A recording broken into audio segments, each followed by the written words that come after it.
What's good? What's good? I didn't even do the intro. Welcome to the show. I didn't do the intro because I want to jump right into it.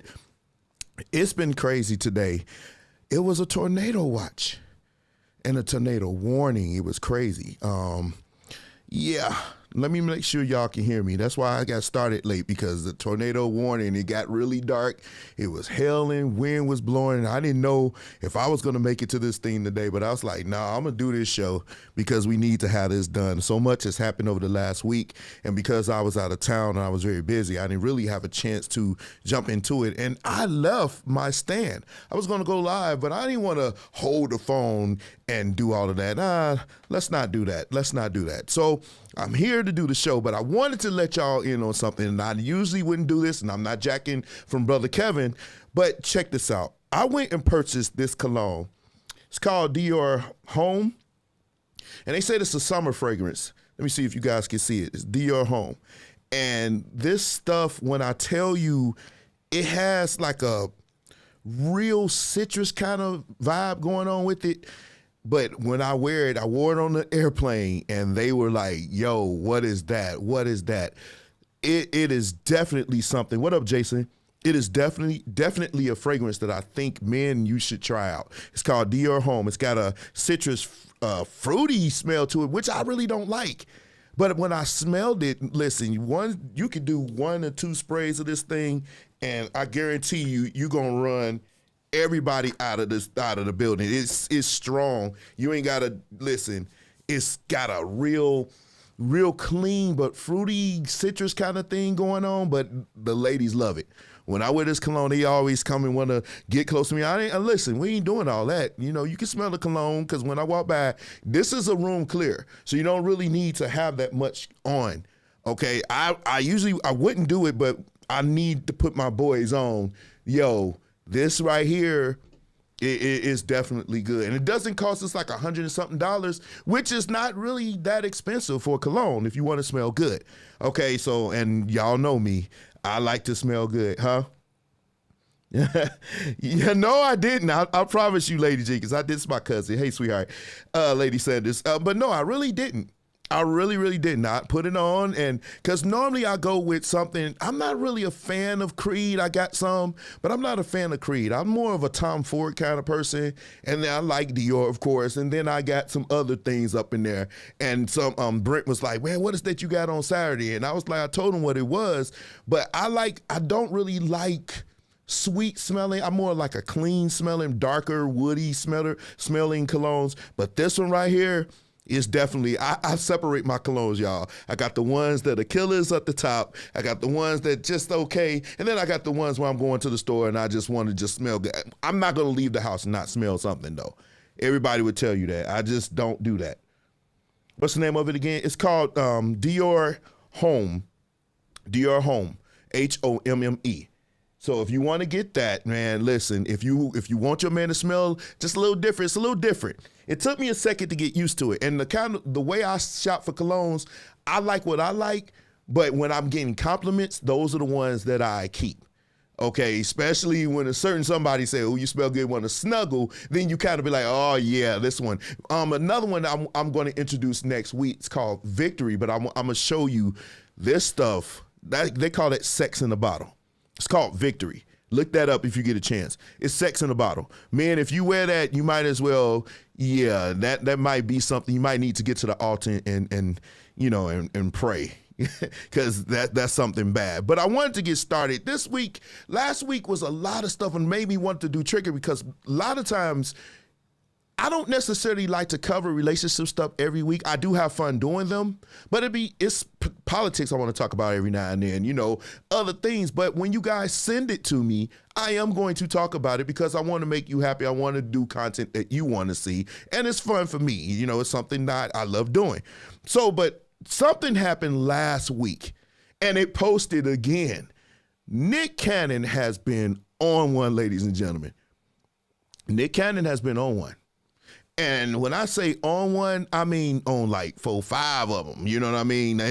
It's crazy what my boy been doing. I mean, he's been like yanking and banging. And at first, when somebody has like 3 baby mamas and they're rich, and you're saying, well, they're rich. But one thing we're going to talk about today is narratives. Narratives. I'm going to give you the definition a little later, but narratives, that's what I'm interested in. I'm not necessarily interested in Nick Cannon because I don't know him. But I'm interested in the narrative because we tend to follow trends. We tend to follow superstars and celebrities, even though we shouldn't, but we know that's the reality. When I was in high school and School Days came out, the very next week, everybody was stepping. They were stepping now. They wasn't cues. They wasn't none of that. They were just stepping. High school boys. You ain't pledged anything. But this is what happens. News and media, it shapes people's perception of reality, and sometimes what they do become reality. Sometimes it does. And so I saw this story with Nick Cannon, and I said, okay, let's see what's going on. But it turns out this dude got 4 baby mamas happening at the same time, 4 women pregnant at the same time. Now, some of these quote unquote alpha males will say, oh man, that's just him doing his thing. He sold his royal oats. So he's polyamorous, and they're saying, well, he said he was. He's a poly. We know that. And so he's wanting to sleep with multiple women. Now, I'm not here to judge, and I'm going to talk about that a second too, because I think we're getting that twisted. But when you haven't, Kamar, what are you calling me for, sweetheart? Hold on. Hello, Kamar. I'm live right now. You can say hello to the people. But no, I'm live right now. I am going to call you when I jump off of here, okay? All right. First ever call that happened. So anyway, check this out. What was I saying? Oh, he has 4 different baby mamas at the same time. And I said, this is wild. Right now, this is wild. I'm not one of those people that think that it's okay to do this, and reason why, multiple baby mamas, we know that's Pookie and Ray Ray, they do this all the time. And just because he has money, it doesn't change the perception that this is okay. It's not okay, ladies and gentlemen. I'm going to tell you why. Because when you have this many children in multiple different areas, statistics show that when the father is active in the house, then children usually do better. Those of us who have children, we would have loved to be in the house with our children because they probably would have turned out different with fathers. Tell me, if he has all these women, how could he possibly be around to raise those children? How could he possibly be able to do that? So I'm thinking this is an arrangement. I mean, of course, the lady's going to be taken care of. They're going to get $10,000 and up a month. So they don't have to work for 18 years. This is 18 years. They're going to be okay. They're going to make more than most of us make in a year. In a month, they $10,000 a month. Oh yeah, you okay. But I'm looking at this story and I'm saying a lot of people are thinking it's okay. And the reason, I mean, when you have that many children and you're not married, that's the purpose. Now, if they all lived in the same house, it would be hard enough. I know some people that got 4 kids and say it's hard to give attention to all 4. But when you have 10 or more and they're all spread, one is in Phoenix, one is in LA, one is in somewhere else, and one of us is a traveling DJ, how can you possibly be active outside of the money? Because it takes more money. Now, those people who are saying, well, you know, he's taking care of his kids, let that money stop coming in. Let's see how much you let him take care of these kids. Because now you're going to say, when he says, well, I want to be in a child's life, oh, no, the money, because it's really about the money right here. But it takes more than money. Those of us who have children, we know. They would know that this is unacceptable. You cannot possibly do it. It's not what you want. And when I'm saying this, not him, I don't know him, but to have this many children by this many women, the perception is that this is okay. And that can't be my reality. Young men, other men, that can't be your reality either. Don't you go out here popping out these kids because you don't have Nick Cannon's money. He does. And he has, last I checked, somebody sent me a video where he has stipulations in that. And I knew it would be. There are stipulations there. And so he's having these kids, but now he's saying he doesn't want to be married again after Mariah. I don't know what happened, but good God, bro. And here's my thing. You running raw on all these chicks. Not now. We don't even know how many other chicks that you've even attempted to have babies by, because you ain't shooting. No man shoots 100%. I don't know how to tell you this without hurting your feelings, but to be pregnant is not necessarily something that's easy to do. I know some couples that tried and finally had their first one. I'm still trying to figure out why you would even think that it would be okay to pop out this many kids. But then people say, well, don't judge him. Don't judge him. Church people are so judgmental. I had a friend that posted that. Christians are so judgmental. But I think we forget what judge means. It means to form an opinion through careful weighing of evidence, to estimate or evaluate. The Bible speaks of being analyzing. It says the spiritual man, he analyzes everything. He evaluates everything. You're supposed to, because you're not supposed to walk around with an e-collar on your head.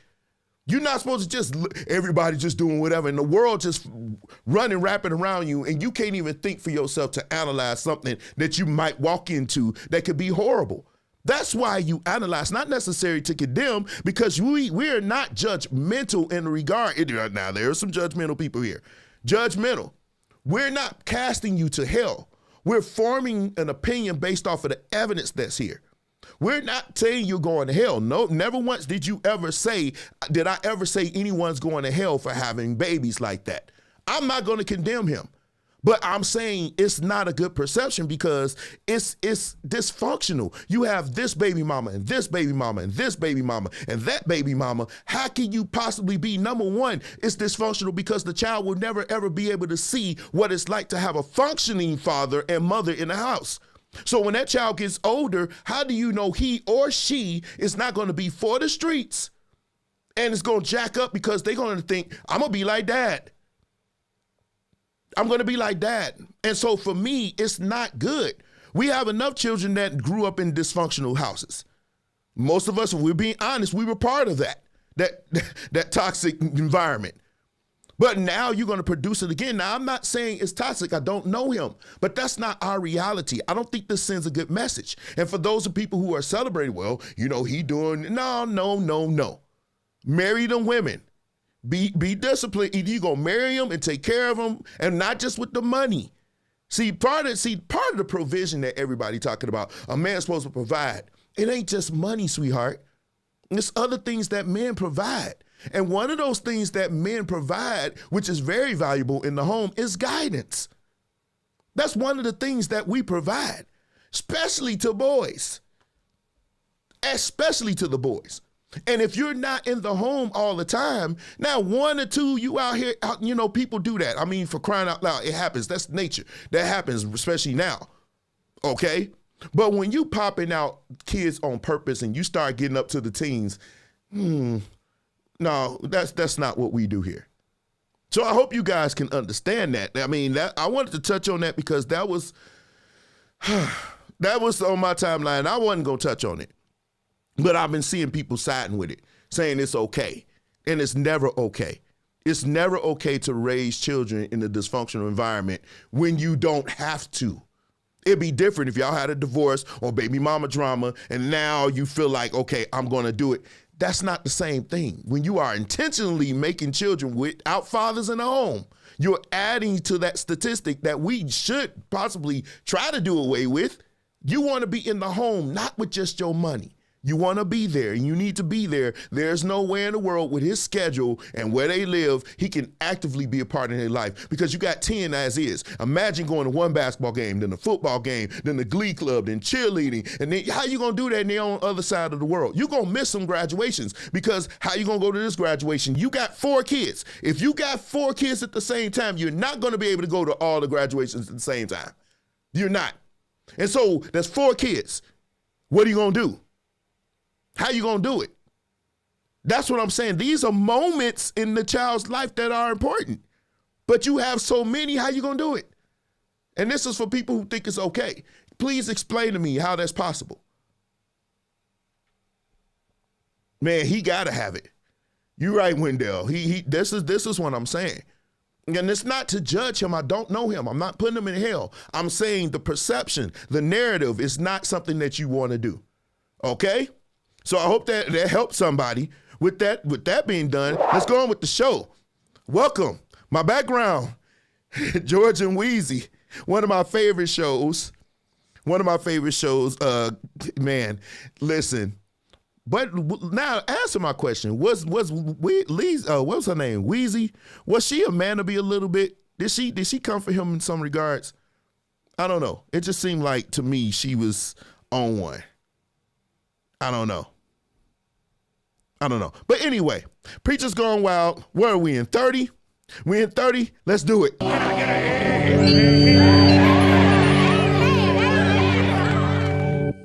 Listen, Preachers Gone Wild. We in 30. I think we can get up to like 50. Let's try to get up to 50 before the end of the summer. Even if I jump on and just do a Preachers Gone Wild and jump off of here. What y'all think? You think that'll be something you want to do?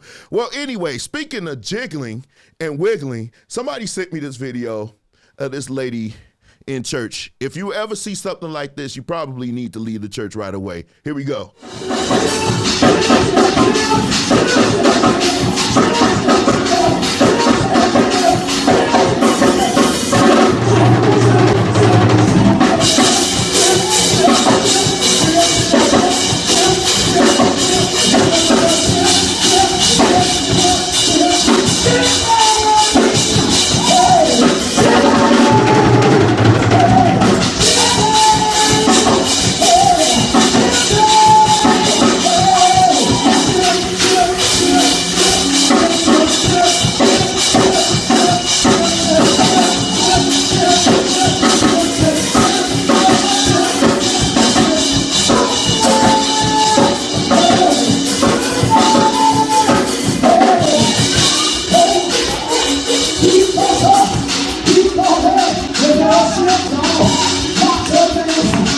Listen, you just cannot make this up. What do y'all think of that? I think that was funny. This lady, I know a crackhead when I seen her. I wouldn't say she's a crackhead, but dude, she was definitely. And the thing is, one thing I did like, they let her express herself, and she went on. She didn't make a scene. Well, it was a scene actually, Derek, but she did her thing. She gave God her praise. And she sat down. But me, I'm telling y'all, I would have been on the ground laughing. I would have been cracking up. They'd have had to carry me off the base. They would have kicked me off the base on that one. But it was not the only thing that was sent to me. I've been sent some wild videos, but sometimes I'm sent some videos that make you kind of be like, what? Did this actually really happen? Check this out. Churches today, you walk in some of them, there's more beards in there than there are out in the street.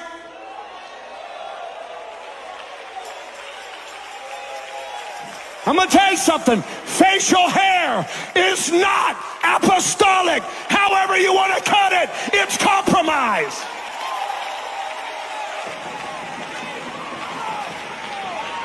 I don't care if your leader says you can wear a beard, honey. Beard's nothing more than pride. You're not going to be dipped in Holy Ghost oil and run around looking like the world. We don't need beards. We need more oil. We need more Joashes. We need more people in an altar. We need more prayer rooms. We need more people digging into the things of God. Nigga, please. You can look in the recipe of anointing. You'll never find beards, Brother Epley. You can look in the recipe of anointing. You're never going to find television. You can look at the recipe of anointing and you're not going to find compromise. You can look at the recipe of anointing and women are going to be covering their knees. You can look at the recipe of anointing and men are still going to look like men and women are still going to look like women. Somewhere, Joash, you better protect the oil. I had to give Larry Reed his props for that, finding that one. Larry, this was crazy. So I guess I'm going straight to hell because I got a beard.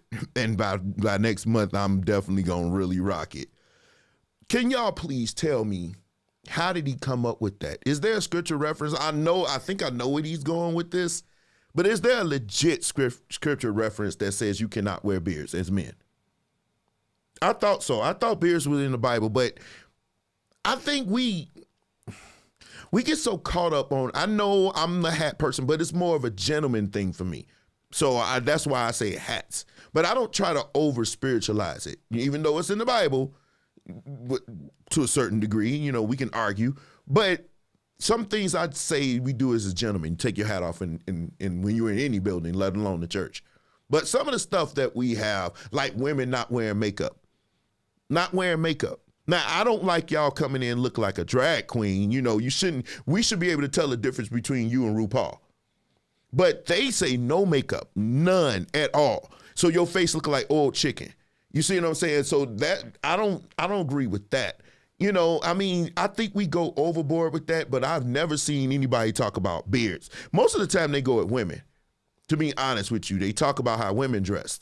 With men, the most they'll say is hats, maybe our hair with braids and locks. Because I was about to tell you, I was about to work at one church out here in Indiana. And the preacher called me in the office and we were talking. He was like, man, you know, you're a great bass player and this, that, but you know, the hair, you know, you got to cut your hair. Now, those of you who know me a while, y'all know I had locks and my locks were long at one point. And he was like, you got to cut them. You know, it's a shame, you know, unto yourself and everything else. But I looked around his church. Everybody who didn't look like me, especially some of the men that don't look like me, if you know what I mean, their hair was long. So why would you want me to cut my locks off? But you will allow these dudes to walk around here looking like they play for Rolling Stones. You ain't say they're on ministry. They're working. But me, you want me to cut my hair, bro? What do y'all think that was about? What do you think that was about? But I know for a fact, Brent played in one of these churches, said you couldn't wear a beard. And I don't know if he's still there. I'm not sure. I mean, I'm sure he'd tell you. But yeah, he told me they wouldn't let him wear a beard. What is it with men wearing beards? Is it because you couldn't grow one?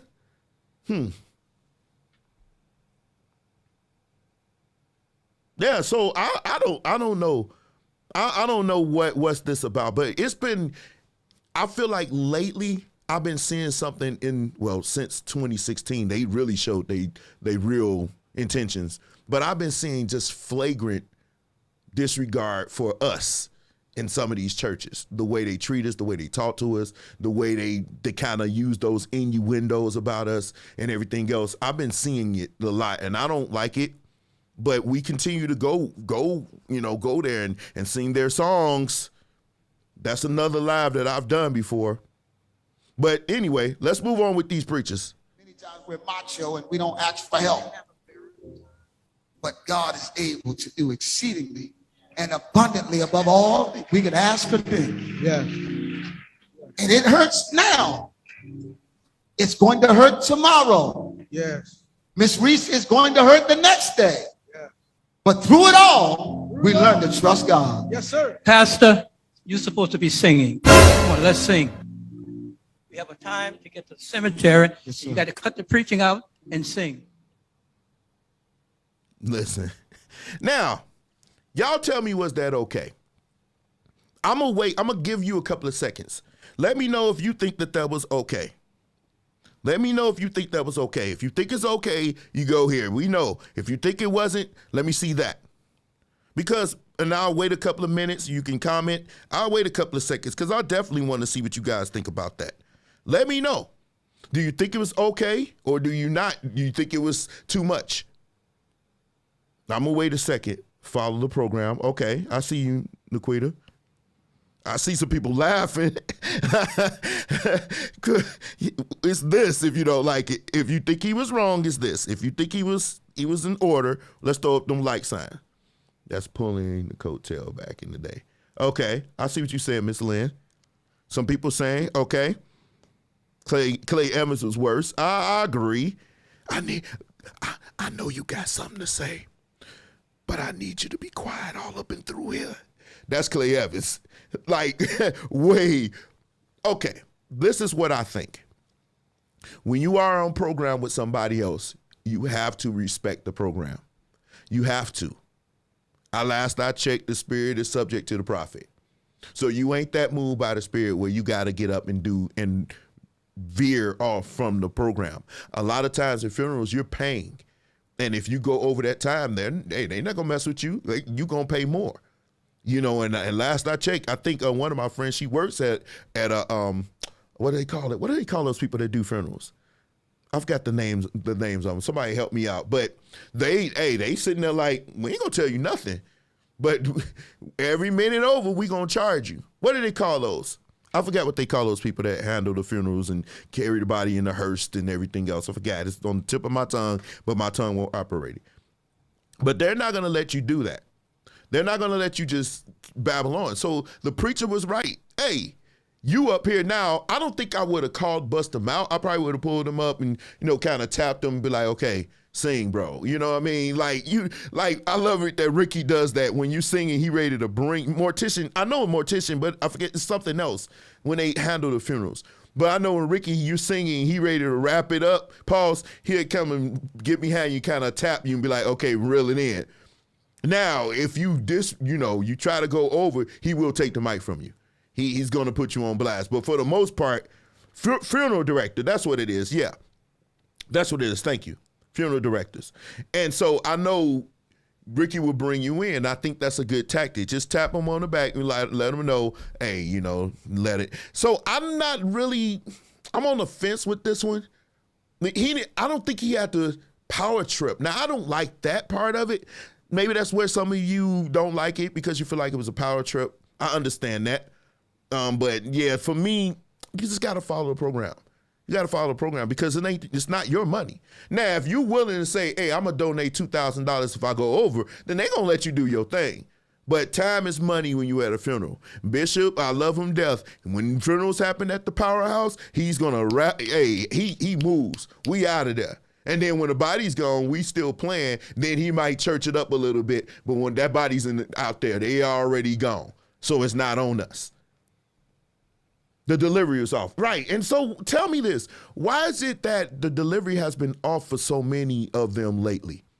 It seems like the delivery has been off the way we go about talking to each other. Is it really our first inclination to be nasty? Is that really it? Is that really us?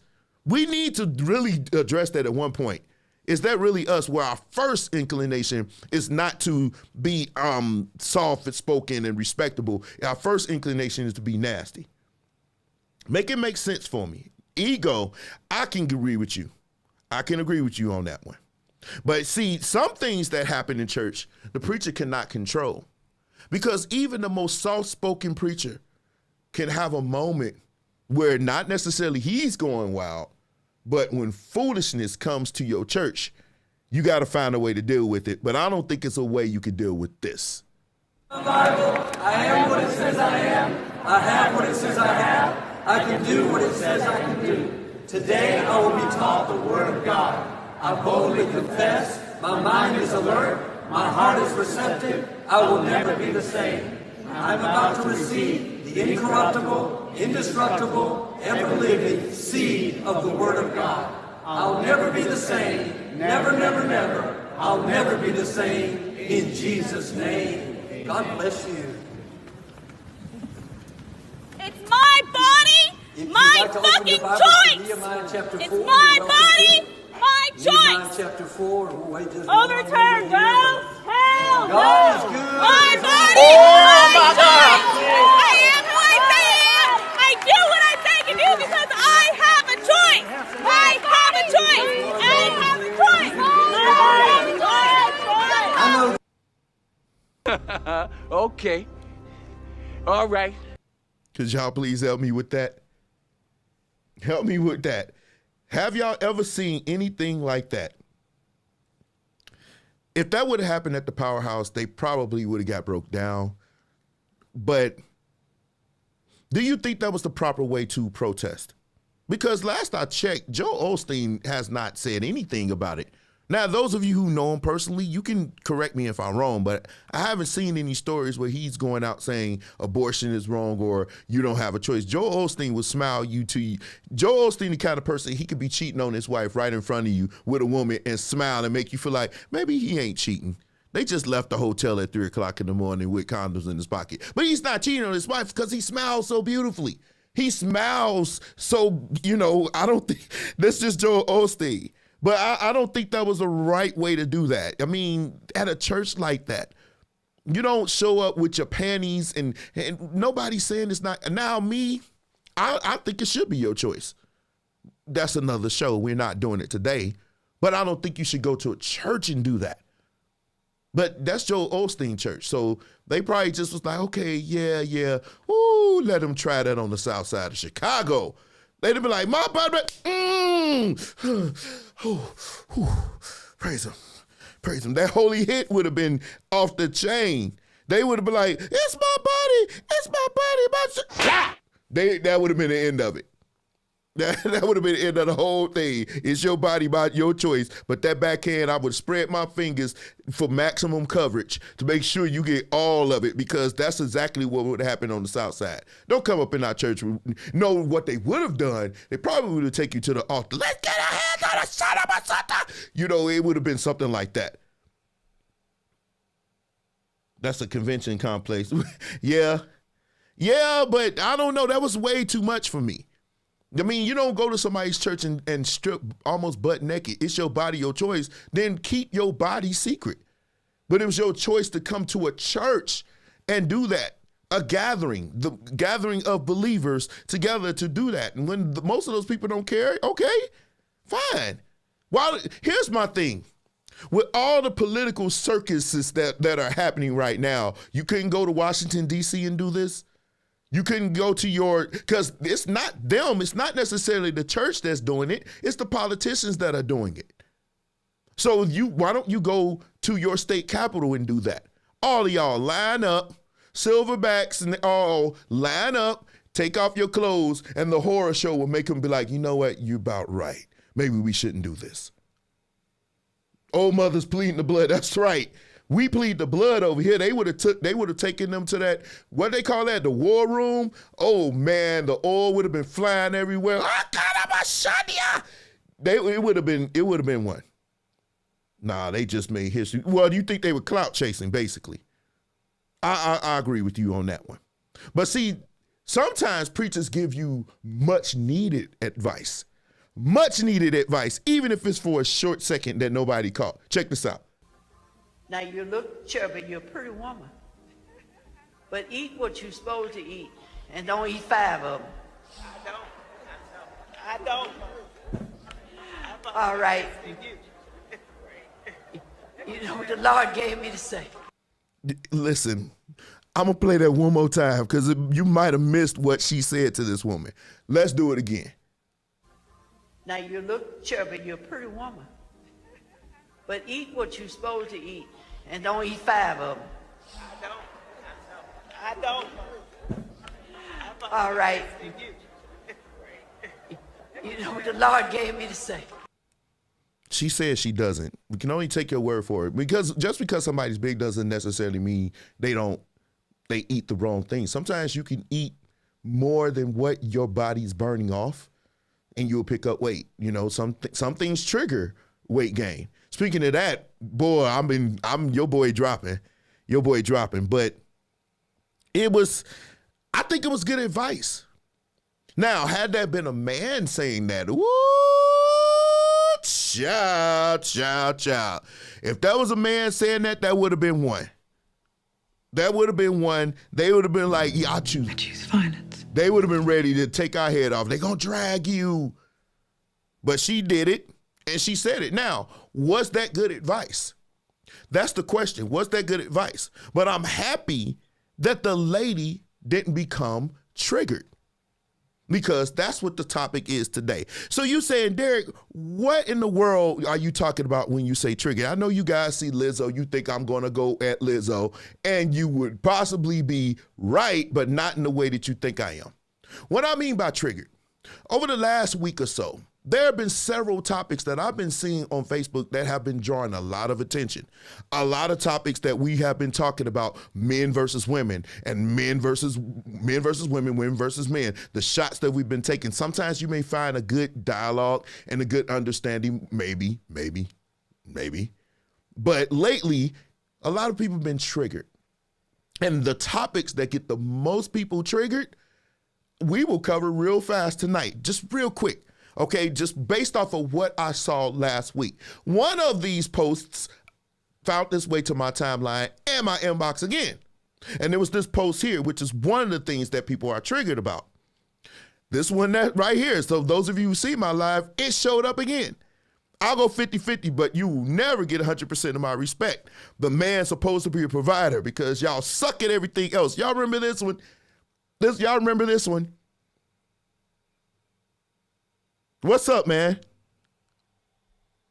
Oh, you gonna learn something today, bro. Now, when I saw this in the comment section, not necessarily this one, but this post, this is the cleanest one that I had. So there were a lot of back and forth with women be like, women were saying, men, you're weak. Y'all ain't like my fathers and whatever, assuming that we knew them. But y'all not like the men back in the day. Y'all can't pull y'all weight and everything else. And I'm thinking to myself, me having taken a collegiate level economy class, I kind of understand the way things are going.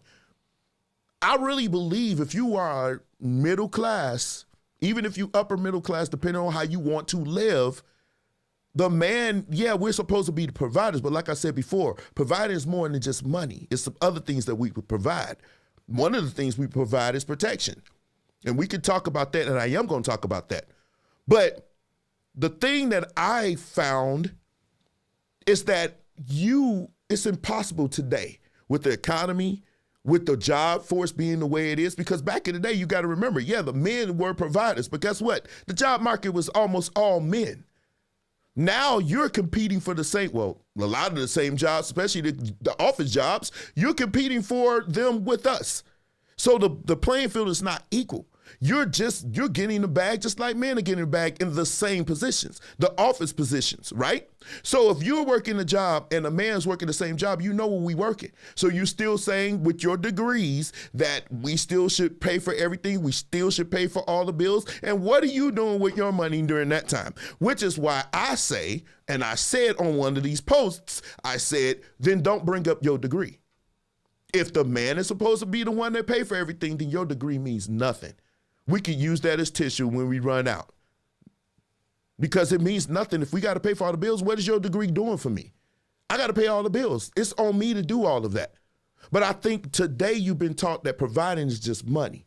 And that's where the disconnect is. But you're triggered because if a man get on there and say, well, why you can't help him out? Now you triggered because your brain you've been taught that the man's supposed to do everything. And we're not supposed to do everything. And what are you doing? Because I don't know if you know this, because times have changed. Men can cook now.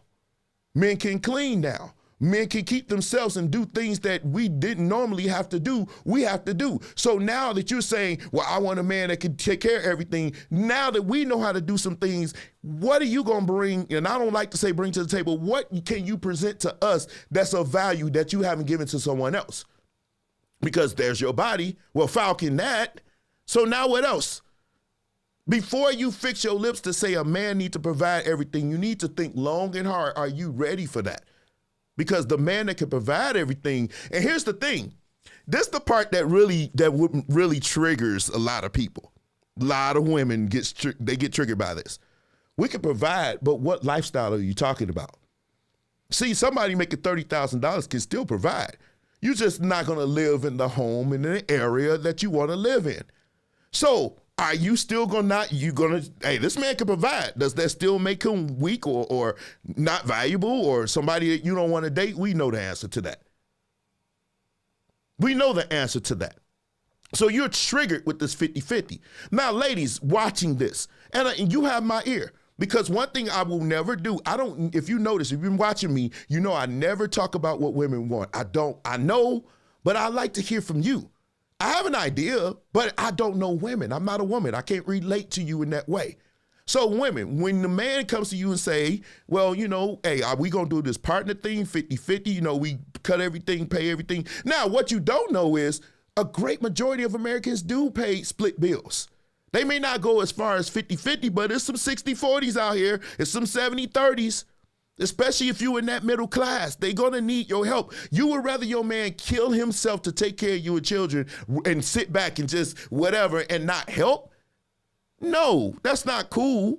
Now, if you're a man and she's doing her part, then you shouldn't make her do everything either. You're wrong in that regard. You can do something. You can clean up around the house. You can pick up something. You can pick up after yourself, for crying out loud. You can cook a meal. You can do something to help her out, because if she's helping you in that regard and y'all a partnership, then why can't you cook?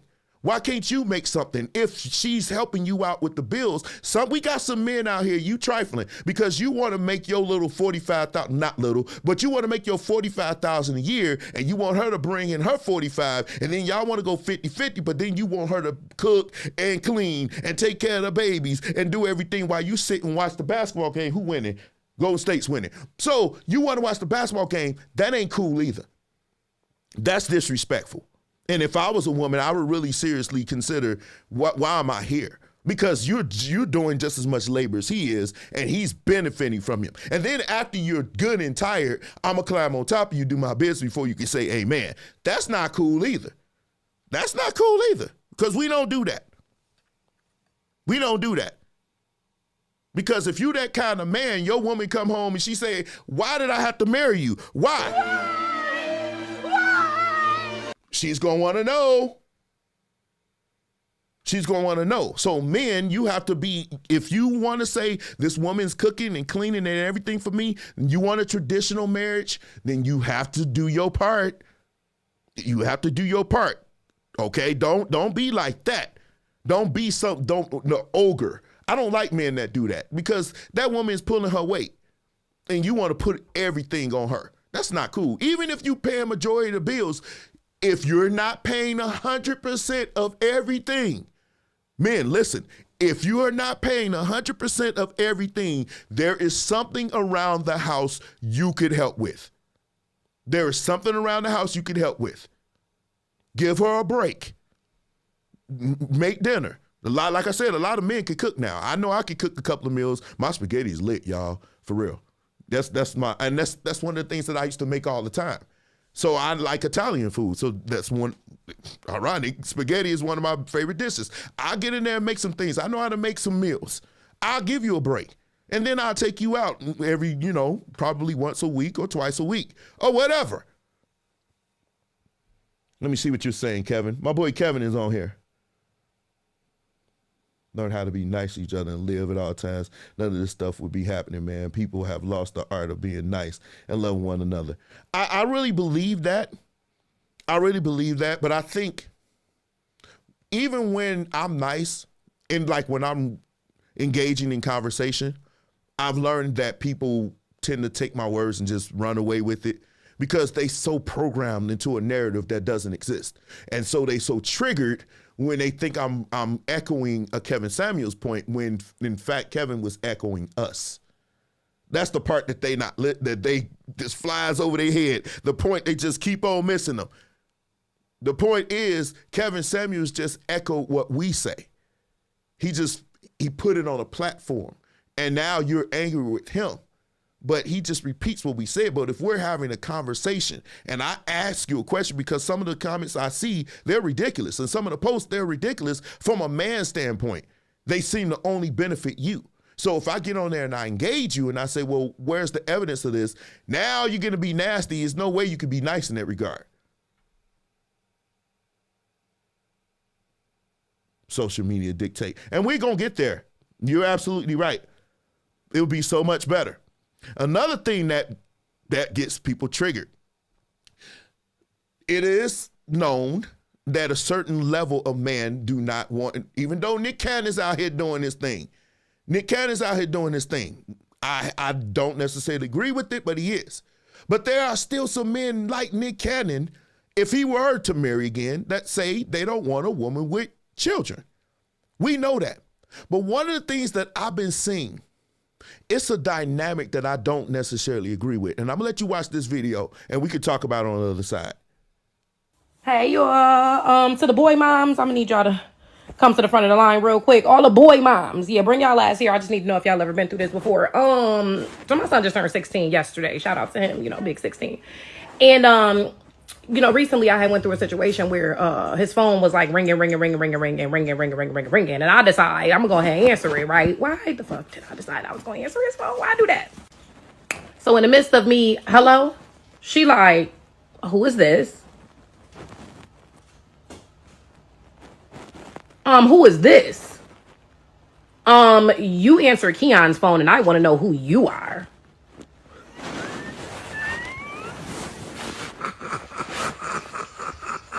Nah, she thought I was one of his little girlfriends, right? She said something, because yeah, you're answering Keon's phone and I want to know who you are. I said, well, who are you? I ain't even want to drop it on her just yet, like as to who I was, right? Because I'm the HBIC in this motherfucker, shorty, and you just a little tag along at this point. But in any event, I digress. Who are you? No, I think you should tell me who you are because I'm his girlfriend. I said, oh, you one of them. That is so funny. Well, I'm his mother. I'm his mother. Yeah. It's me. Yeah. And quite frankly, I'm going to be the only other girl that's going to be answering his phone. And not for nothing, you on your way out, baby. I just want you to know that. Yeah. See, you too busy worrying about what else Keon got going on. And you ain't worried about my baby. Yeah, you're done. I just want you to know that. But it's okay, baby. Have your fun. You just called yourself trying to check his mom about answering his phone and you ain't even know it because you're so stupid. But it's okay, girl. I'm going to tell my baby you called, okay? And I'm going to be sure to tell him that you tried to check me about answering his phone, even though you ain't know who I was. But you should have played it safe. And you probably wouldn't have to worry about losing my baby. But good luck next time. This is the type of woman that a lot of us run into. It's a dynamic that I see a lot. Let me put this out here first. There are plenty of men out here that would date a woman with children. I'm one of them. I would date a woman with children. But there's multiple children by multiple dudes. I don't do that. That's my preference. But like if you got one or maybe two children, that's okay. Especially if they're well-mannered.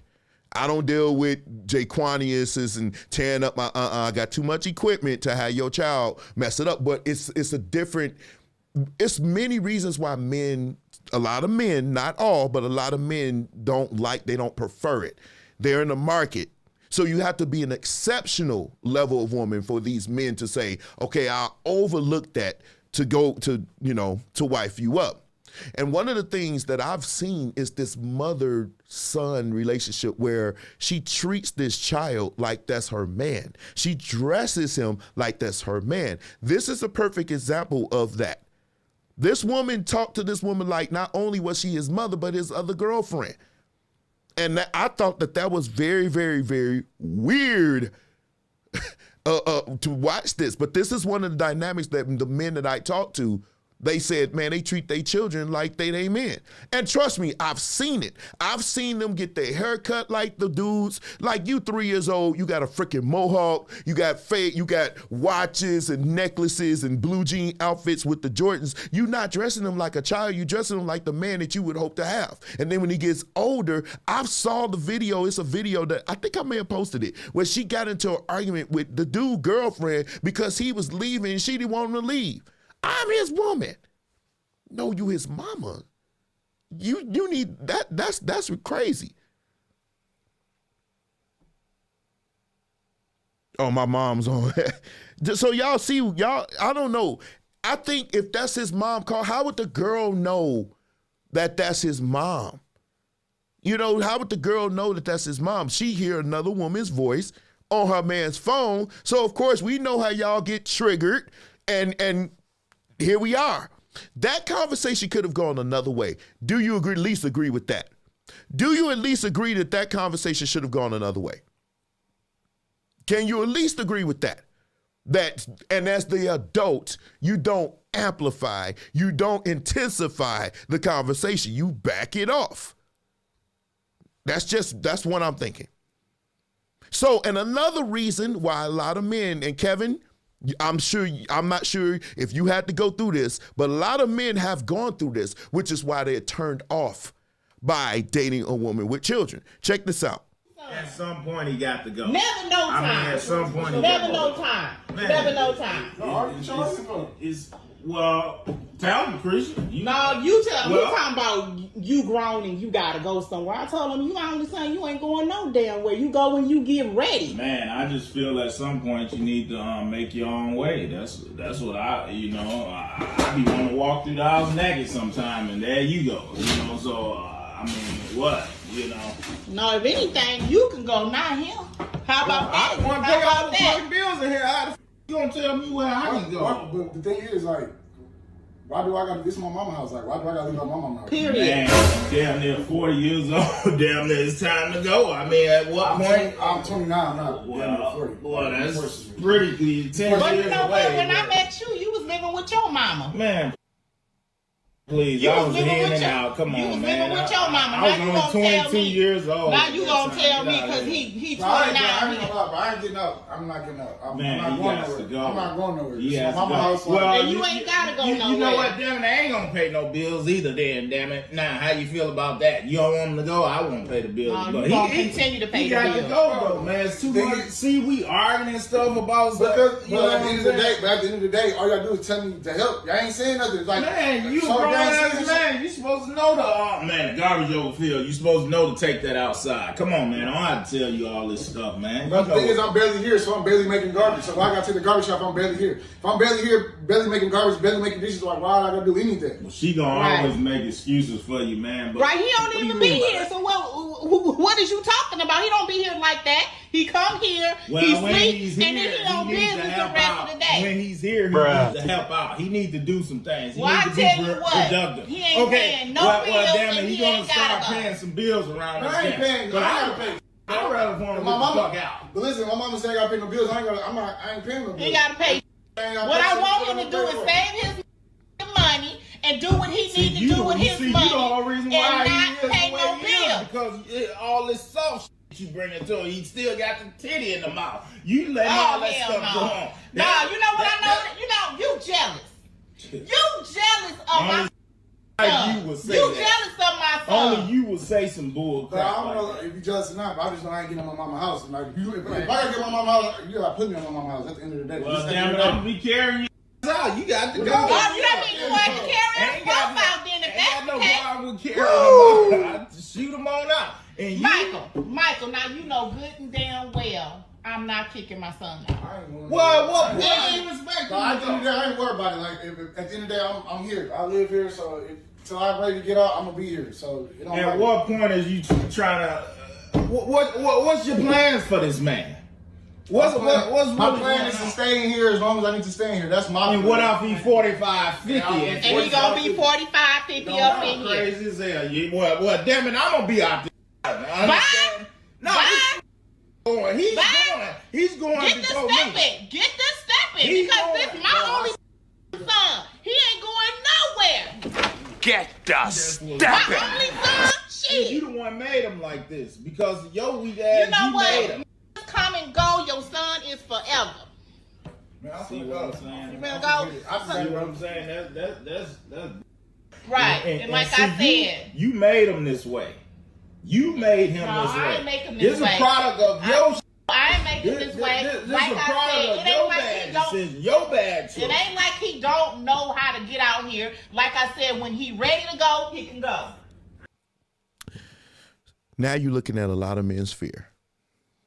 If men would be honest, a lot of us think about this.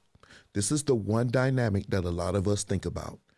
You with this woman, her son is still living there, dude, 29 years old.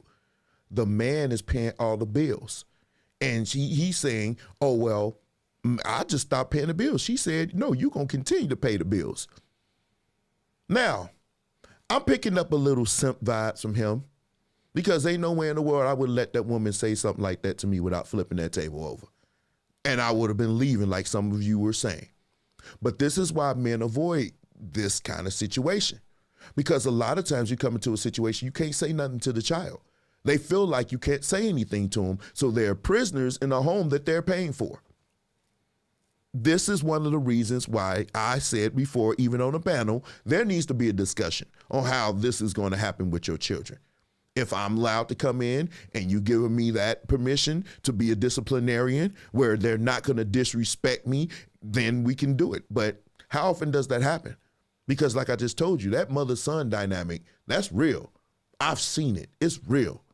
And for those men who were able to marry women who had children and you were able to avoid that, I applaud you. I really do. You get that, you get the claps. But a lot of us, we can avoid it. That child tearing up stuff, you can't say nothing to him. That's bad. This was horrible. And she made a decision that it's him before you. This is the man. This is somebody you chose to be with. He's in the home and you said, I'm going to choose my child. Now, I'm not saying you should totally be the baby boy and just throw him out in the street to get lit up. But for crying out loud, at what point do you say, okay, this is a man? And so men, rather than deal with that, they say, okay, I'm not going to deal with it. So they'll date you until they meet your child. And when they see your child is off the chain, they like, oh, no. That's his fault. He didn't set right. Let me post this so people can see what you're saying. My stepson was 12 when I met his wife. Married, no issues at all. And I was the head, and she made it clear. Yeah, this video is very disturbing, brother. Very disturbing. But this, if we can be honest, this is a lot of men's fear. Now, some of them, like Harold, they were able to avoid that. But it was a conversation. Like I said, it's a conversation that needs to happen in regards, and it needs to happen early. But this is one of the things. So when I say men tend not to go with women for children, they're not sticking around to hear me explain why. They're triggered. They're triggered. And I'm saying when you're triggered, when your emotions get triggered, you're not able to think logically. And I think, like I covered last week, the disconnect, now you don't want to hear my explanation. You've already shut me out. Meanwhile, your outcomes are not good. And then the men, we're just checking out. We're just like, oh, whatever. But I'm saying these trigger points, these are the trigger points. Another trigger point. Last week, Lizzo had a moment. So I guess she found out that people were calling women who were larger Lizzos as a means to, you didn't came up when you got your own pronoun. So she was triggered. Y'all want to see how triggered she was? Check this out. Dudes be ugly with no B's. Talking about okay Lizzo as an insult in girls' comments. I'm beautiful, rich, and get immaculate, peen. It's a compliment. If you can't make it past the cheeks, just say that. Now, when somebody is triggered, you get to see the real them. And somebody else in the comment section in this tweet caught it and caught up on it and said, imagine typing this out, looking at it, and still thinking it was a good idea to post. I'm a huge fan, but how are you going to talk about body shaming while actively body shaming? That is the thing. So here's the thing. You the poster child for body positivity. But when triggered, you immediately go to somebody being ugly, to somebody have a small penis, and being broke. You alluded to that.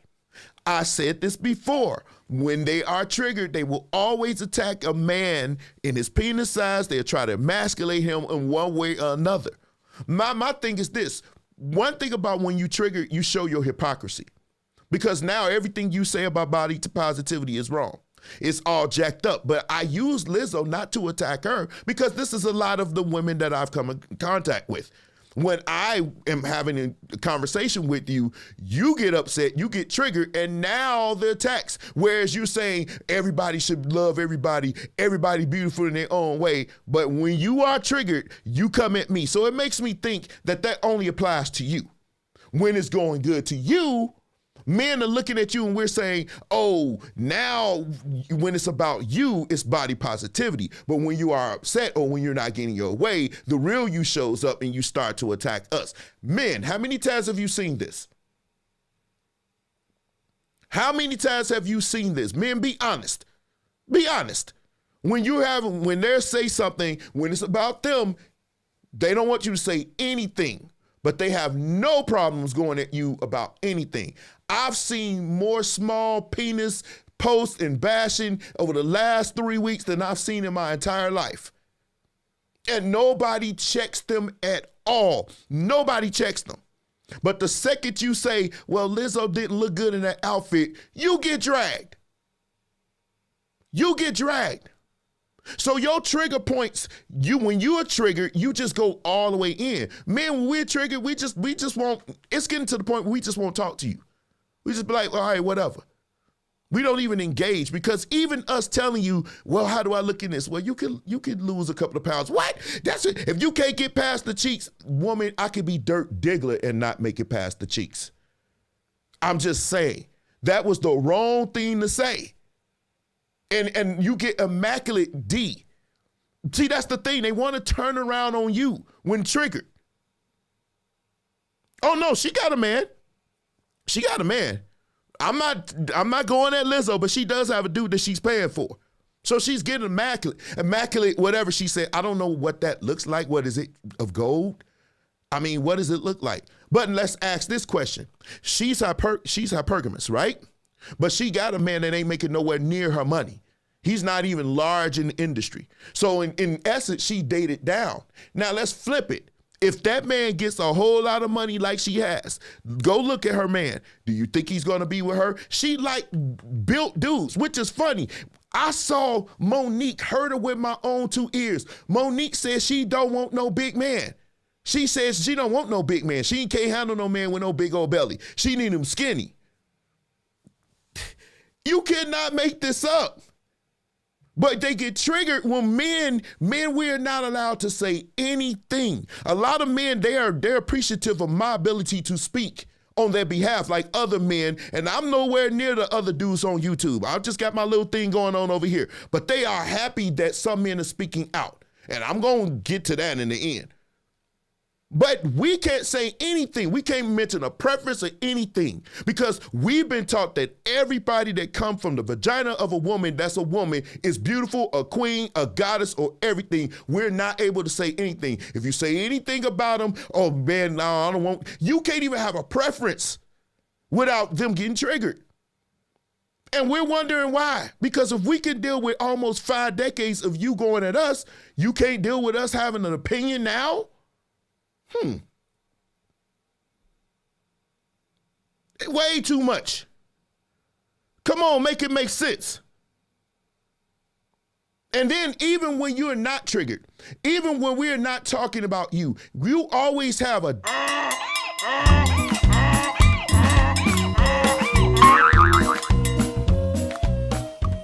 Now let's turn up the heat. I hate that he baited again. And you can tag him, because I'm going to roast him now. He left a comment. Between Kevin Samuels, Lori Harvey, and Jada, a lot of you really hate women. We don't hate women, Dan. We're critical. We can have a preference. We can talk, if we can talk about things that men find unappealing. And we can voice it just like they can voice their thing. I'm in the Kevin Samuels group. I just like to go, I look for content, sometimes I get in the dialogue. There are women in the Kevin Samuels group going at men, talking about how small our penis is, how broke we are, how short we are. I mean, they find their way. Why would you go to a Kevin Samuels group to bring that kind? If it's all men, mostly men, you don't see men infiltrating women's groups going at y'all. But now he's saying we hate women. That's been the narrative, that if you have an opinion about somebody to get triggered, now you hate them.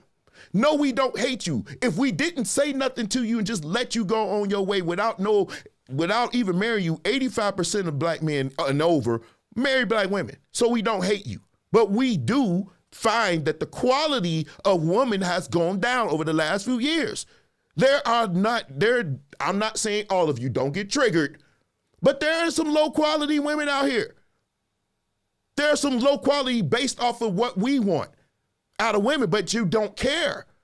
If I was to ask you what a man wants, a lot of you wouldn't know. You come bringing emotional. That's not what we necessarily look for. But here you go, and it's disappointing. All right. Anytime a man publicly criticizes a woman, listen, anytime a man publicly criticizes a woman in general, or specifically celebrity women as an example, this is how it comes across. The women that I'm interested won't mess with me. Let me try to bring them down to my level. That is bull. Wait, where you at? Hold on, I got it for you. This is bullshit. That's some bull. So we cannot have a criticism. Is that what you saying? We can't even be critical. We should just take whatever. See, that's what I'm saying. That's the mindset.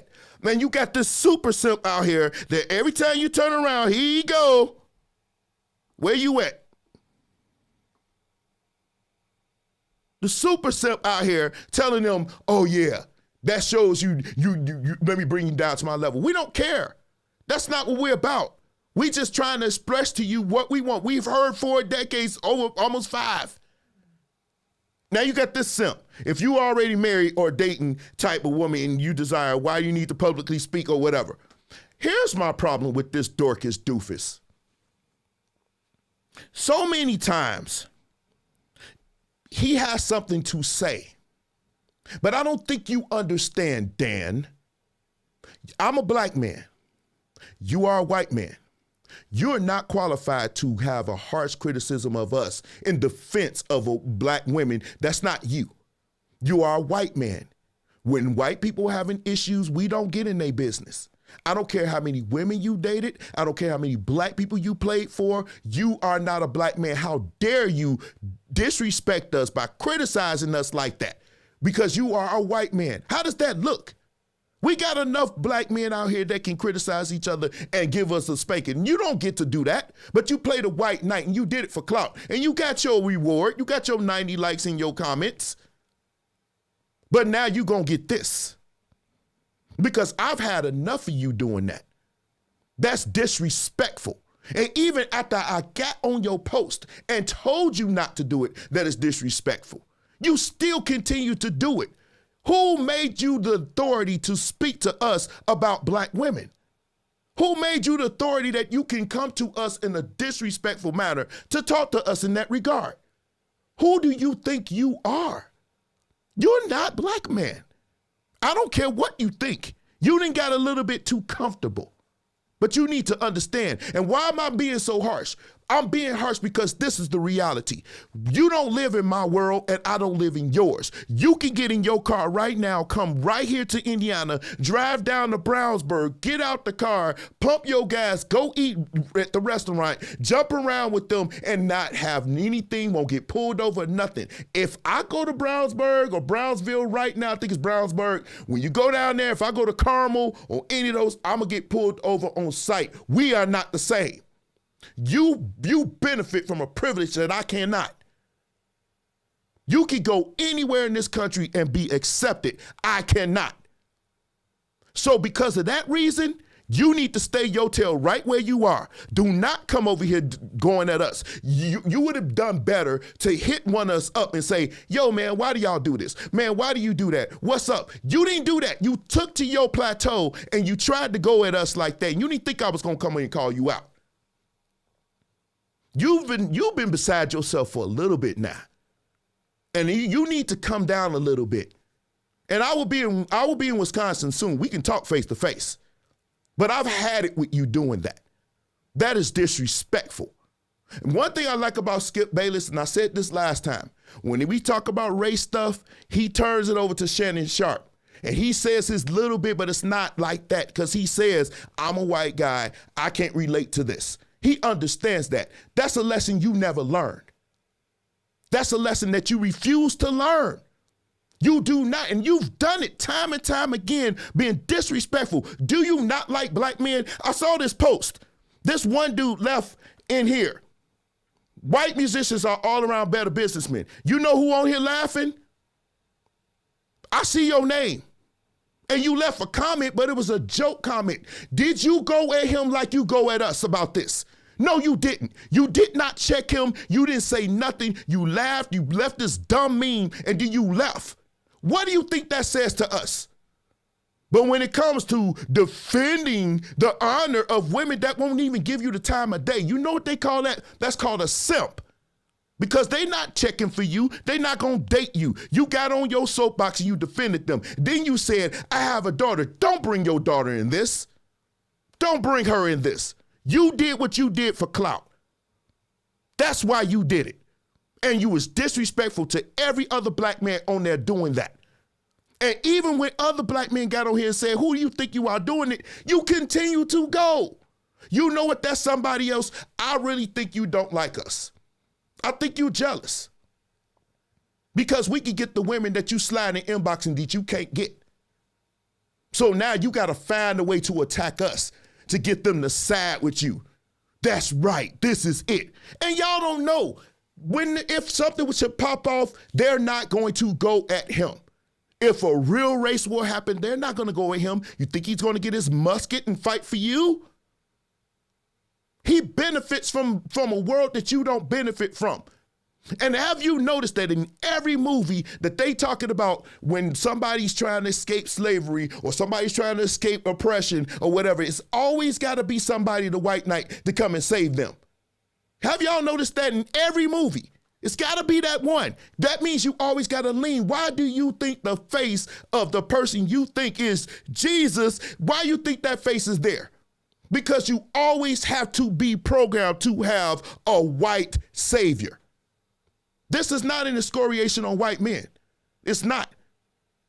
But it's me criticizing you because you can never be that. And I wish you would just stop doing it, but you don't. What we criticize about something, you not on their page. Then here's another thing. Well, I never seen it tag me. Who do you think you are, bro, Spiffy. Slow it down, bro. I don't know where you think you are or who you think you are, where you think you are on another level that you are not at. You're not that. So you've been really, really saucy with your words with me and other musicians that you think you on our level and you are not. So you need to bring that down. We ain't never went at you. But when you start to be disrespectful, somebody somewhere needs to tell you you're being disrespectful and bring you back down to earth. I'm in Wisconsin. We can talk face to face. But when you on a public platform disrespecting us, I take personal offense to us. How did you be disrespectful? Look at your skin and look how you came at us.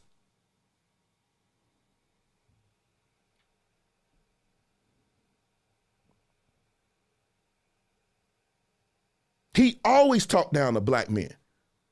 Always. On their page talking. I don't know. And I don't think the ladies in there, because you're so happy that he's defending your honor. He's defending my honor. No. Let me post this post again. Y'all see that?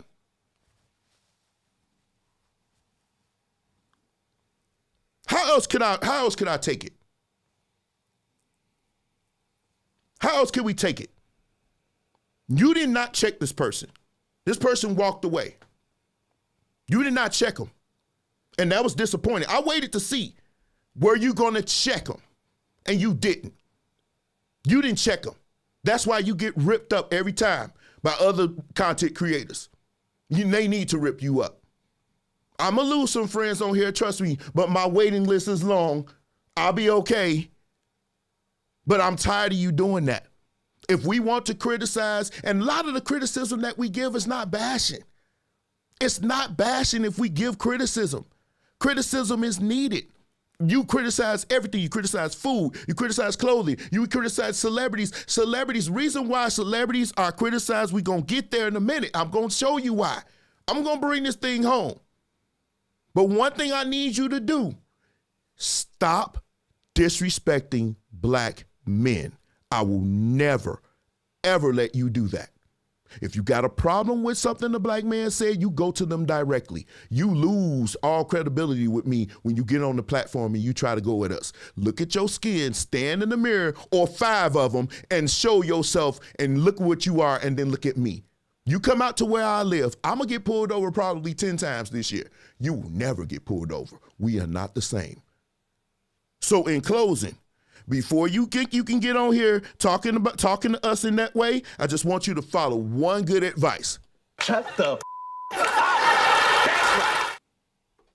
Thank you.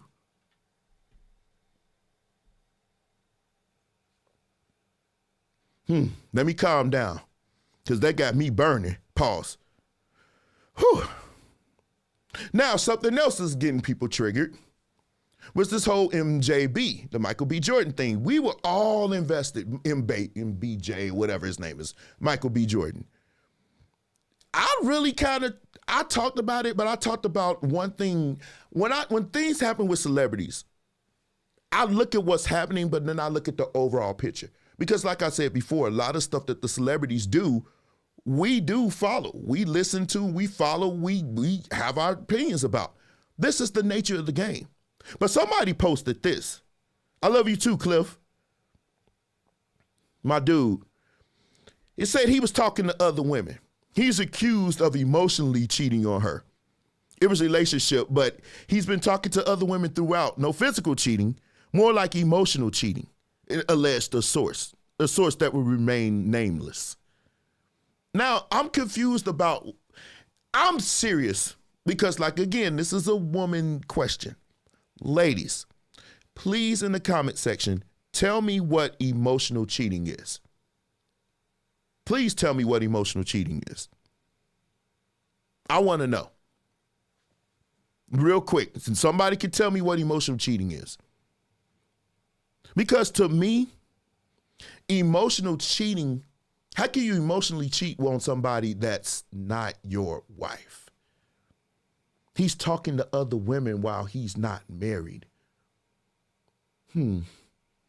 Does this seem like it's kind of far-fetched or a reach?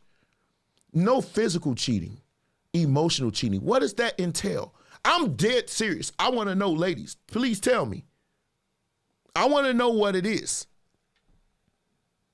What is emotional cheating? Now, men, and I know y'all don't want me to say it, fellas, I'm not ratting us out, but we are capable of having feelings for two different women. We are capable. I believe women are. I mean, I want a woman to tell their side, but I can tell you with extreme certainty, we are capable. We are capable, very much capable. We're capable of loving two women. We're very capable of that. That's a reality a lot of you don't want to hear because you believe that men are born monogamous and that's the funniest thing ever. We're not. It takes an amazing amount of discipline to be monogamous. And many of us fail often.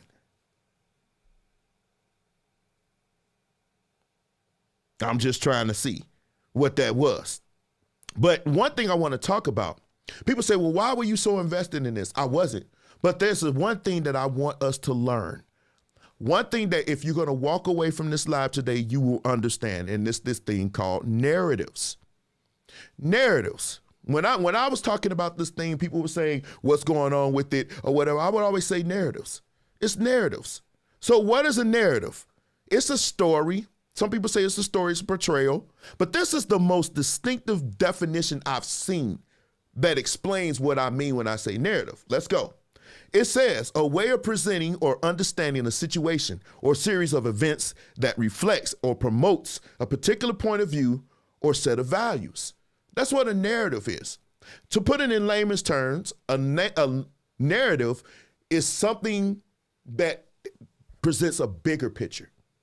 It presents a bigger picture. In this regard, for example, you have people on here that's siding with Lori. At age 25, I was out here flexing Claire Huxtable when I should have been like Lori Harvey.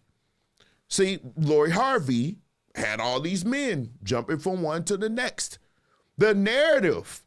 You see how one story had a lot of women thinking they can do what Lori Harvey does. A lot of men, we're not triggered. We just are recognizing this. We see it. We see the trend. We see the trend with a lot of women out here thinking they can do what Lori Harvey doing based off of the narrative. Here's another one. Dudes in real life mad. This is from a simp though, by the way. But dudes real life mad at Lori Harvey, how she moving. I don't see nothing wrong. She just doing what ninjas do to women on a daily. And that's waste MF's time and be on to the next one. Here's the problem. Men don't do it at younger age. Everybody's doing everything. As men get older and women get older, like I said last week, your value on the SMV lowers. Man's value raises. So men only cheat more because we have more options than you do. A woman at 35 is not as valuable as she was in 25, which is what we're all been saying about Lori. When she becomes 35, she's not going to have the same looks and beauty as she does at 25. And she may not want to have children. Now, the problem that I'm having is this narrative that you could do what she does. But another thing, when that first thing that I showed you with this whole emotional cheating thing, they said, see, he was wrong. He was wrong. That's why she wasn't ready for marriage. And some people say she wasn't ready for marriage. See, here's my problem with this. And this is why I say, men, you better be careful. Play the game. Because she wasn't ready to be married, but she was ready for him to be monogamous. She wasn't ready to be married, but she wanted to be his only. What way can you express that outside of marriage? Marriage is the highest form. So even if we bought into this and said, okay, well, he was emotionally cheating, and then he turned around and said, well, you the one that I want to be with. He said, you're the one that I want to be with. And here's the ring that signifies my commitment to you. And she says, I'm not ready, I'm young. But you get one of the most important things in a marriage is monogamy. You're getting that without being my wife. What sense does that make to a man on that level? Which brings me to this. I've seen a lot of people say those are rich people problems. Fool, you have those same problems and you got $3 in your bank account. This has nothing to do with rich people problems. These are not rich people problems. Rich people problems is how much I'm going to spend on this mansion. Or when he went out and rented the whole shed aquarium for her. That's rich people problems. But somebody not being ready for marriage, that's not a rich person problem. That's an everyday occurrence. And I think we need to start thinking, men, when they come with their conditions, you need to have your own conditions. Do not invest more than you are willing to lose. Do not do it. Do not get emotionally attached to a woman that's telling you what's what, being disagreeable and combative. Don't do it. If she comes with her conditions, and she very well can, you perfectly fine. But don't get triggered when men have ours. You saying, I have to prove myself before you can stop being argumentative, combative, and questioning me on everything. That's fine. You prove yourself, and then after that, I may decide to throw away the other 5 that I'm talking to. Oh, we don't like that. We're triggered. But this is what you put us in. It's almost a low risk, high reward for you. But we get to stick with you. You say wasting time. Which one of us have I established as polygamous? So if a man is already thinking he wants to be with more than one woman, but he chooses to be with you, and then you decide that, oh, I don't want to marry you. Who's wasting time here? When he could have been out here with other women. Now, I'm not telling you to be out here and be on no hoe stuff, but I am being honest with you. You guys have a lot of things y'all want from men, and that's fine. Have your standards. That's fine. I think you should. But don't be mad when we have ours, which is my point. You are only triggered because you're not used to men talking. You're not used to us having a voice. We are the silent minority for so many years. We just took what you put out and we watched the quality of women lessen and lessen and lessen. Whenever you got women looking like this person right here, sit back and watch this. Come on, play. Uh-oh. Here are a list of things I expect men to do in marriage. Number 1, pay the rent, mortgage, and utilities. So that's like the rent, the water, and like the electric, you know what I'm saying? And then if we have a home, like the property tax and the mortgage insurance, all that good stuff. Number 2, to do most of the cooking. I cook, but I don't really like to cook. So it's really a plus when I meet a guy who is really good at cooking. And there are actually a lot of men that are great cooks. Number 3, the dishes. I don't like doing the dishes, so it would be great to have a man that just took that chore off of my hands because I don't like to do the dishes. Number 4, do the laundry. And when I say do the laundry, I don't just mean like put the clothes in the wash. I mean like the whole process. Put the clothes in the wash, put the clothes in the dryer, put them up, iron what needs to be ironed, fold what needs to be fold. Like do the whole thing from A to Z. Number 5, take out the trash. I don't like to take out the trash. Number 6, any yard work or housework. Now, he doesn't necessarily have to like fix it. Like if there's like a broken pipe or something, like he doesn't have to fix it, but he does have to be responsible in calling whoever to make sure that it is fixed. So it's just his responsibility. Number 7, upkeep the car. So that includes any tire changes that need to be made, any oil changes that need to be made, putting gases in the car, making sure the cars are washed, like the whole process of upkeeping the cars from A to Z. Number 8 is date nights at least twice a month, but that actually goes into like any form of recreational activities. So if we're going kayaking, if we're deciding to take a camping trip, if we're deciding to go to a theme park, just at least 2 dates and or recreational activities per month. And number 9, an annual honeymoon. I do want to be one of those couples that takes a honeymoon every year in a different location. I think that's super cute. So definitely an annual honeymoon and then a separate family vacation. So that's 2 big trips per year. So a honeymoon and a separate family vacation. And yes, I expect for him to pay for it. Let me know what you guys think in the comments.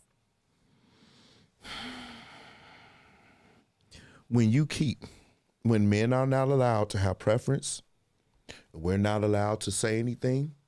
We're not allowed to even voice these opinions and criticism according to the super simps out here. We're not allowed to even voice anything. No displeasure. You have low quality women that think it's okay for you to come on here and say you want all of that. And what are we getting out of it? But if some of you asked, was she serious? She was dead serious. Go to the comments. What have you learned here? The comment section is where the gold is. If you go to the comment section, she said be respectful and everything. Yes, she's serious. She really believes that this is what she should get. This is what she's looking for. This is what we're talking about. You don't like broke men. That's fine. We'll level up. You don't like short men. Nothing we can do about it. Find a tall one if you can. You don't like whatever. That's fine. But men do not want women that's calling all this stuff. That's a high value man. You have to meet him in the value that he finds. You're not allowed to tell us what we want. We have to tell you. And so you got some people saying, well, how do you know what all men want? Because I talk to men. Those of you who know me personally, you've been on the phone with me. I can get on the phone and have a conversation with a total good stranger, and by the time I'm done, we're talking about basketball. I know how to connect. My father was the same way. We know how to connect with men. We talk to men. We know how to connect. We connect. I find a way to connect. I used to sell vacuum cleaners. You think I can't read people? We find a way to connect, and I connect with a lot of men, and we talk. So whereas I don't know what every man thinks, I can take this great sample pool, and I know how to analyze it and present to you what they want. And one of my friends, he said, why do we have so many relationship coaches? Relationship coaches. I don't really call it relationship coaches. I think men are talking, and I think that's great. I'm happy, elated to see more men talking, going in front of the mic, expressing themselves. We've heard you ladies, but when you got low quality women like this and Cardi B Classless and Megan the Man Horse and Nicki Minaj Etoile, when you got them on here telling you about men, then it's time for us to talk. And you cannot get triggered when men start expressing themselves. And today, yeah, there are some men out here that are harsh. There are some men, and I agree with Kevin, we could be a little nicer.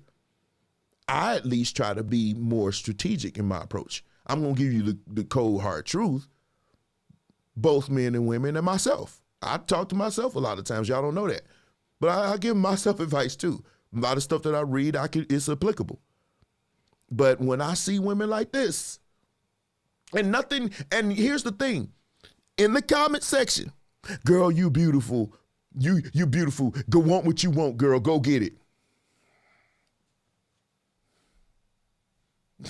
So this was my face when I was reading that. You beautiful. Inside and out. Go get it, girl. Let me ask you this question. Do you think she gonna get that man? Look, I don't care what you think. I don't give a falcon. That woman is not gonna get a man that's gonna pay the rent, that's gonna do dishes. What in the world she want? iRobot? That is absolutely not gonna happen. And not because you want to say it's because she's unattractive. Well, yes. Well, yes, because the first thing a man's going to see is that grill. He's going to see her face, and the man on that level that can pay the mortgage, can do all of that, what would he want with that? But this is the thing. Because, men, we're not allowed to be average. We're not allowed to say, hey, man, he's broke. You broke. Don't worry about it, man. You broke. Somebody going to want you. We're not allowed to do that. Name the song that said that it's okay to be broke. Even the men rappers are saying getting this paper, getting this bag. Men rappers are saying that. You don't really see the stuff. Here's the thing that I found that y'all don't like when we talk about it. You get triggered. A lot of things that men find unappealing, you found term of endearments for. You get an attitude. You sassy. You got an attitude. You're real combative. We call you a manabee. I do. But you say sassy. I'm bossy. We say bossy. Mean. You say a boss bee, a boss biscuit, right? You 600 pounds. You got all these terms of endearments for that. You got fluffy. You got juicy. You got BW3s or whatever you want to call it. These are things that a lot of men find unappealing. But you found a way to escape that. And if we say something about it, you get triggered. And a lot of men... Hold up. Wait a minute. Something ain't right. That's not cool with us. So you shouldn't be triggered. Because when you say, men, we need to level up, now statistics say black men are more involved in their children when they're allowed to be. They're more involved in their children's lives, more so than any other demographic, actually. So you say level up in that regard, we did. So that's the deadbeat ones. Level up with your finances. 64% of black men are in the middle class and higher. We leveled up. We started making more over the last few decades, last decade or so. We started making more on average faster than any other demographic. So what else? What else? What else do you want us to level up? We heard you. And whereas we may have been mad at the way you went about saying it, we still leveled up. Now, what are we going to get? So if a man expresses himself that he doesn't want a woman that's been around the block more times than she can count, if you the Indianapolis 500 and this dude up in here talking that junk about you, then we got a problem. She belongs to the streets. Then we got a problem because we're not allowed to say that.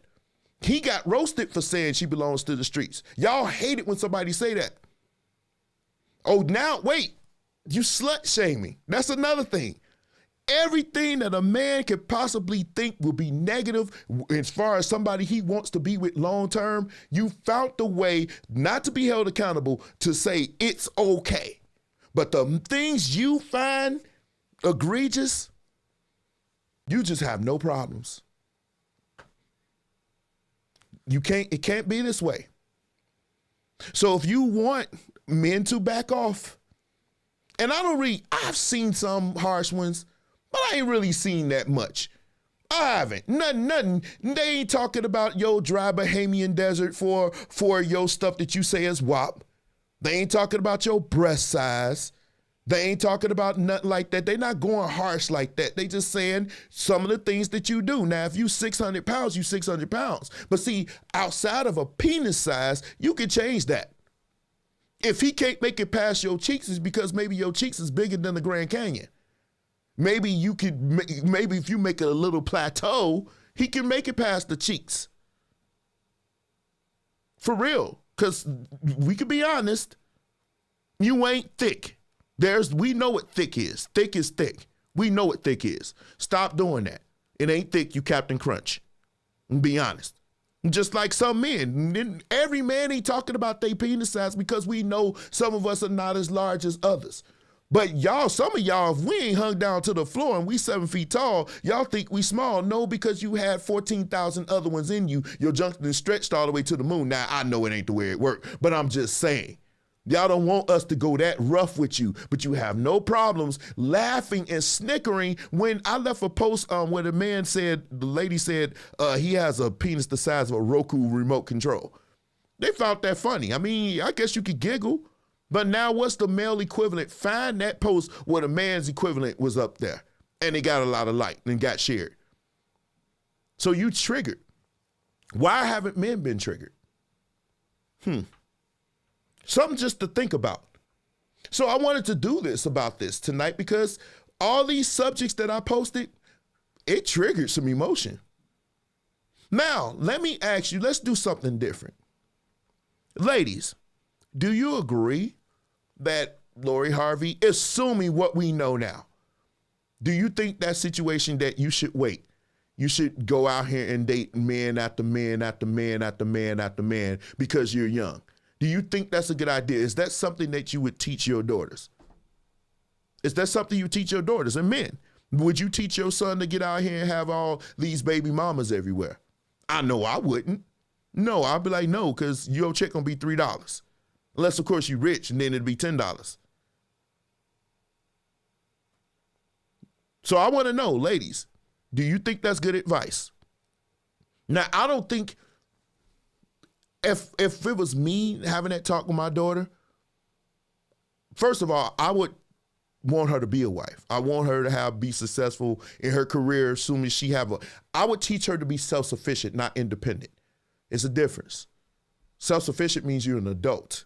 Independent means you are alone. Well, maybe not alone. You know, we know you got your dog. Baby mamas and dating are two different things. They are true.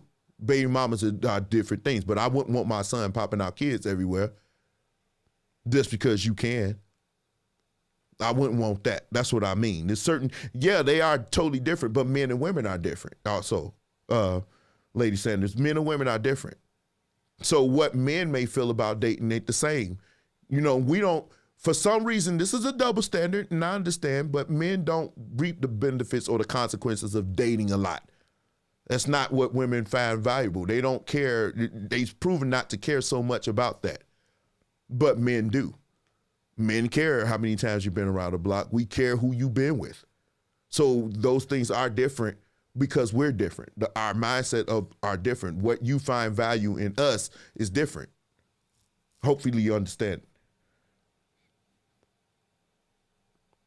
Well, no, and you shouldn't be sleeping with everyone. No, you definitely shouldn't be sleeping with everyone, but I'm not here to judge you. I would just say there are consequences, especially if you're a woman. There's consequence.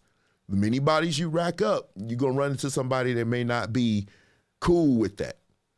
I don't want you to be triggered. Ladies, I don't want you to be triggered. If you're watching me and you're watching my content, I don't want you to be triggered. I want you to be engaging. I want you to talk to me. I want you to talk to other men. I want you to talk to the men that you are interested in. I want you to tell them what you want. I want the men to tell them what they want. If you are sitting across the table from them, they obviously found you attractive. Now you guys need to communicate without yelling, without fussing. Men and women, we are different. We having our problems right now as black men and black women. It's nothing, I'm cynical. I'm hoping it could get better. But I think with a lot of communication and some harsh truths, and stop listening to people that have no interest. Some people just want you to shut up. They don't want you to talk about it. Those are people you avoid. I want you to talk because communication is key. It's the only way we're going to get through this thing. It's the only way we're going to repair. That's the only way. That's the only way we can repair this thing.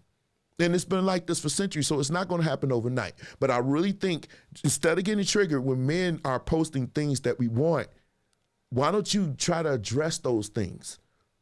See what you can do to change and say, okay, this is the kind of man I want. What changes do I need to do?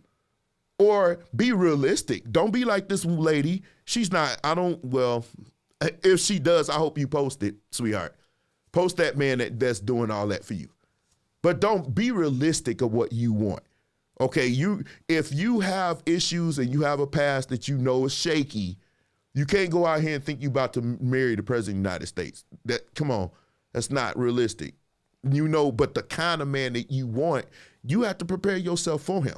I'm not saying it can't happen. I'm just saying the odds not in your favor. Having 2 sons and 2 daughters, I want them to date, not sleep around, but they have to get to know themselves first and settle down once they're happy in life. The thing with that is, cuz when you do that, a woman, again, they start to lose value the older they get. They really do. And their SMV is not as high.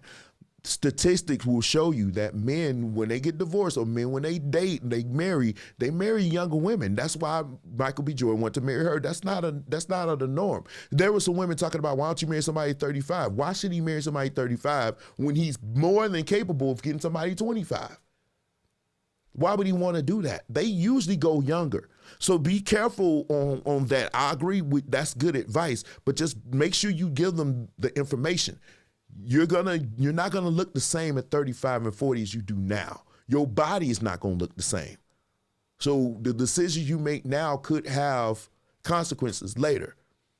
Unfortunately, and that's the unfortunate thing for women, y'all, men they like them younger.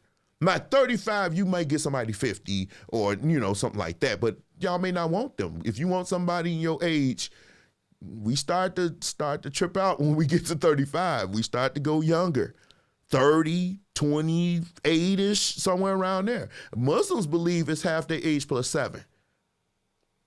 That's theirs.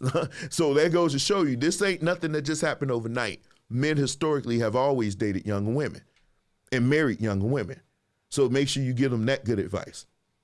But I don't want us, when we have conversations, I don't want us to get mad. We shouldn't be barking at each other, calling each other names, which don't do that.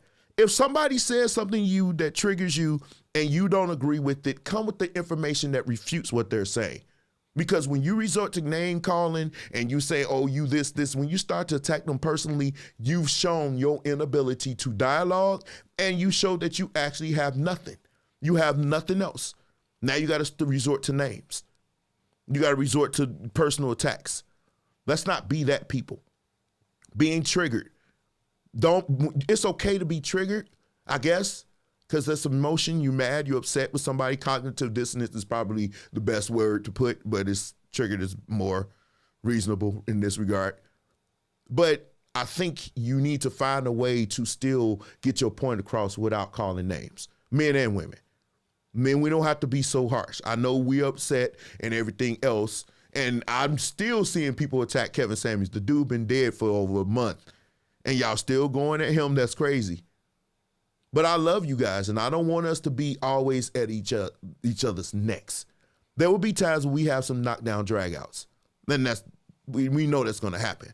But I think if we have good dialogues, good conversations, and we're not at each other's throats, I think we'll be okay. Let me see. I'm reading some more. Okay, thank you, Nancy. Minus this. Let me read what you're saying, John.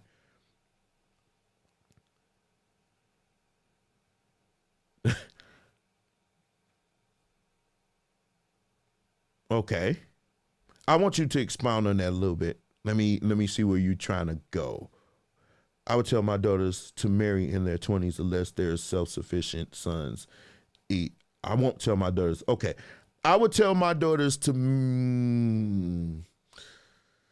I don't mind them being self-sufficient. I would want my daughters to be self-sufficient. I get that part of it. Because in this climate or whatever, I wouldn't want her to put all that strain on him either. Men die early. And a lot of reason why, because of the stress. We die before you. Because of the stress that's put on us. We are often asked to carry majority of the financial load. That's stressful. That's stressful. But I would tell my daughter to be self-sufficient, and I would always teach her to be the support role to her man. Don't try to lead him, but be the support that he needs. And y'all build together. If you get a man that's not making a whole lot of money, you and yours together, then y'all build. It's called a partnership. That's fine. And no, you don't have to be a man to be in a partnership with your husband. Okay, so I hope you guys enjoyed. I did enjoy with the tornado and everything. That I need to make sure all my people's okay. I'm not sure if it actually happened. If you're in the Chicago area, let me know. Did something happen out there with you? I know it got real crazy out here, but I knew I wanted to do this show. I wanted to talk about this thing because the triggered part, man, I've seen it. I think we need to cool down a little bit and just have conversation. Okay, next week we finish up. What was that session, that series we did? Sex in the Church. We finished that up next week. I saw these posts and I knew I didn't want the stories to get too old before I got to it. And so I decided to do this today. But I thank you guys for joining me. It's 10 o'clock. I'm going to jump off of here today. But next week, we got some more Preachers Going Wild. I got some ones that I was going to post, but I was like, nah, I don't want Preachers Going Wild to be too long today. But I knew I was going to post it, that this one, it's going to blow your mind. It really is. But I'm about to jump off of here. I'm about to get something to eat. And yes, I am playing my dismissal song. Will there be one? Will there be one? No. Ushers, bring the offering trays around. We're about to dismiss.